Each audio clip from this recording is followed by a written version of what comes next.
All right, I thought I would put together a video on the new PSE, the 2019 Super Focus, the bow that I'm really liking. I've got a written review started, and I figured I would put some vids to it as well, to use as well as do some form check things. So this is the new deflex riser, and that just simply means the hand position and the location of the pivot points on the limb pockets are right there together instead of set way back, like if you would, instead of being here, they would be back here like on some bows, like on most bows. And I really like in this bow, like the way it holds. It tends to hold better longer, and the movement is less. The movement's more micro than with my PSE Perform. Now, granted, the Perform X, I shot a 300 score with it, so it's a great bow. But I will say I had to work for it. I really had to discipline myself, and I really had to think each and every shot through. This bow, good or bad, kind of is more forgiving, and it doesn't move as much to where you're not thinking so much about pin float. And I think at the end of the day, that's a good thing. So I am going to go ahead and just shoot a couple rounds just for more form check, as well as give you a chance to see this bow. And the way I've got the camera set up, probably can't see the sight, but you get a chance to at least see it, hear it, experience it from a video side. That'll go along with my written side. So here we go. I'm shooting 20 yards at a Vegas 3 spot.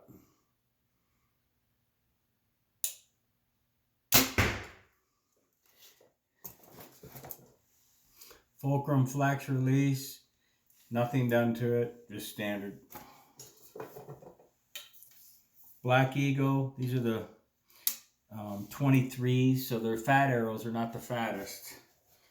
In fact, they're the smallest of the fattest, but they seem to shoot good through this. I'm shooting a Hamsky Trinity drop away rest because I intended this to be my outdoor bow.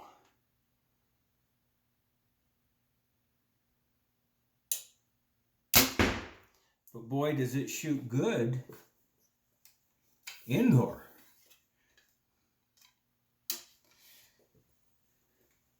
It might be my Vegas bow, my indoor bow. It'll definitely be my indoor 3D target bow. It's not faster than the Perform. It's I think 6 feet per second slower. Just is so nice. One more here, we'll go down and take a peek.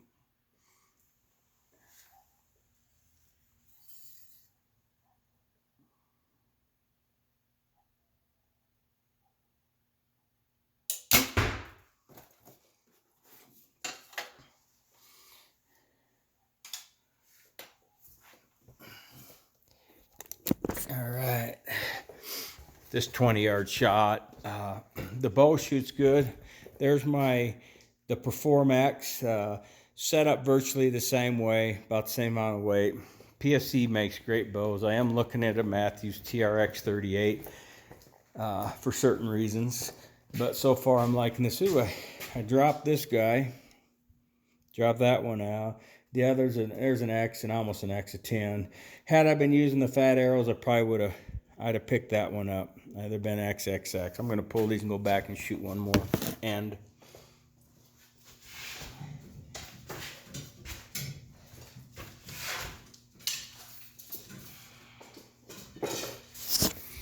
This bow, I get at least one X almost every shot, every end. And usually 2 10s every end.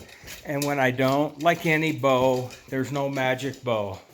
Yeah, I just said that. There's no magic arrow. There's no magic release. There's, no magic knock. There's no magic rest. There's no magic anything. The magic is all about you doing your part. So, but this bow has some magic forgiveness built into it. And I don't know if it's the geometry of that deflex riser, if it's the positioning of, this is a little bit shorter axle to axle. It's only, I think, 37 or 38, where the other target bow I have is 40. This is a 37. Everything else is pretty much the same on this rig. other than the geometry and the engineering, the design of the riser and the limb pockets. So I'm really liking it. Shooting a shrewd 35 lens right now because this is supposed to be my outdoor setup, but like I said, I'm really liking it for indoor.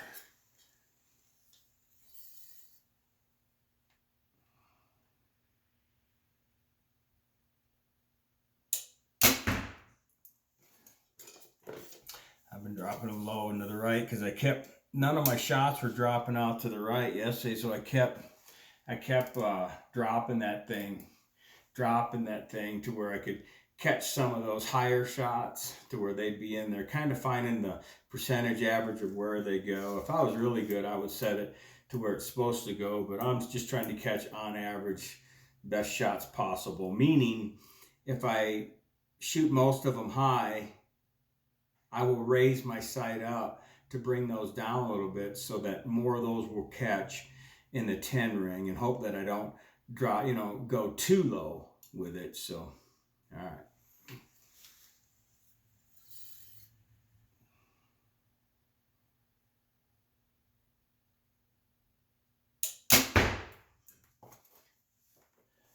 I have a hard time. I hit back here. So I don't pull through like I'm supposed to, and I know that. I'm pulling, and I'm rotating. I'm trying not to do all rotation, and you can tell when somebody does an all rotation shot because you can just see that. And when somebody does a pull, it's just you can see that elbow really crank back. I'm trying to do probably a 50-50 where I'm pulling and rotating because that's just the way my hand configure. I just like that, and it works for me. So one more here before my light goes off.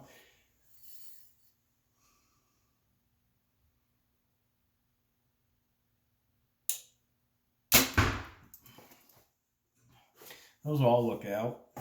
Just give you a heads up. Again, it's not about what's going down there as much as give you a chance to see the bow here. I'll maybe try to do another angle. Don't want to make this video too long. I want to get the Perform in here as well. So,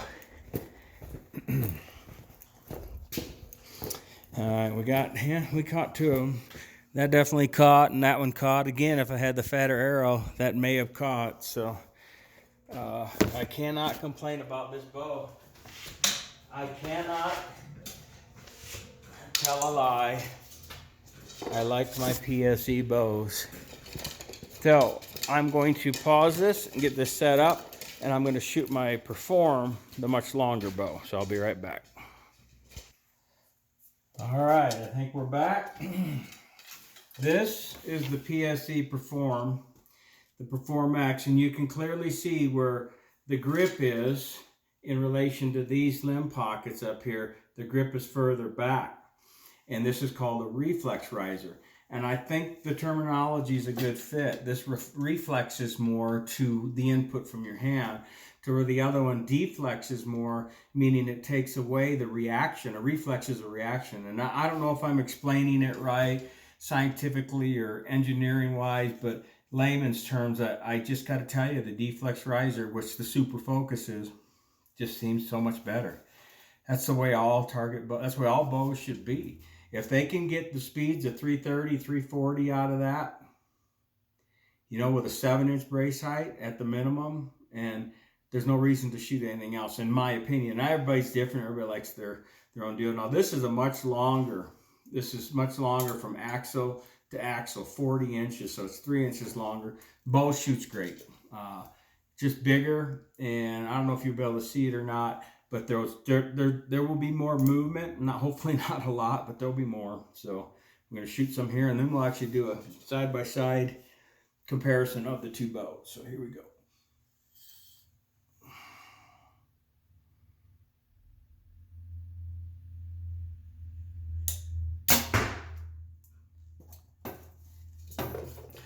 Nervous on that wall.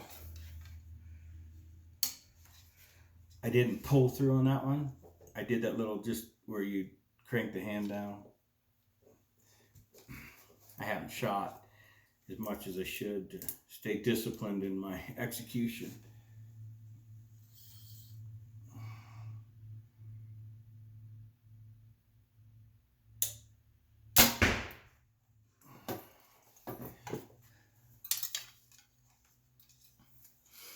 This is a great bow.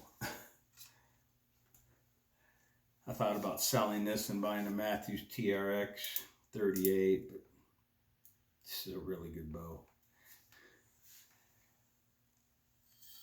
Last shot.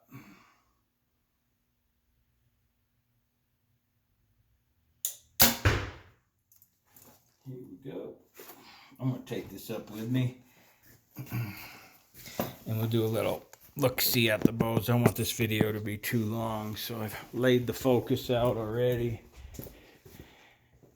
And I'm going to run down and pull my arrows real quick. See where they ended up. Oh, I'm left. I'm left on everything, but that one caught, that one caught, and that one caught. They all caught low left. That's just a sight. I'm going to pull these.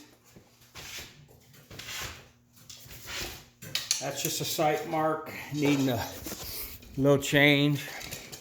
All right, we're going to look at these. I'm going to turn the camera around. Nope, I just took a picture. How do you turn the camera?